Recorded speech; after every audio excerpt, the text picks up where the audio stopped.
आपल्या जे जेटीची सुधारणा करणं, तिथून मदरशिपने यांना पर्यटकांना घेऊन जाणं तिथपर्यंत आणि मग पाणबुडीने त्यांना खालचा भाग दाखवणं. कारण प्रत्येकाला स्कुबा डायव्हिंग येत नाही. त्याच्यामुळे अशा तऱ्हेच्या व्यवस्था शासन करणार आहे, की स्कुबा डायव्हिंग सुद्धा व्हावं आणि त्याच्याचबरोबर पाणबुडीतून सुद्धा लोकांना हे सगळं सृष्टी सौंदर्य बघता यावं. त्याच्यामुळे आंतरराष्ट्रीय एक केंद्र म्हणून विकसित होईल तो भाग संपूर्ण, याची मला खात्री आहे.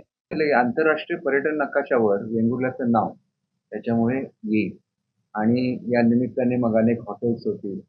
खरं तर आपण माझे पर्यटन मंत्र्यांशी चर्चा झालेली आहे आणि ताजचं स्वभूमिपूजन हे ऑगस्ट महिन्यामध्ये करण्यात प्रयोजित करतो. त्या दृष्टीने त्यांच्या परमिशन्स वगैरे लवकरात लवकर कशा मिळतील याच्यासाठी सुद्धा आम्ही प्रयत्नशील आहोत आणि त्याच्यामुळे लवकरच ते भूमिपूजन होईल.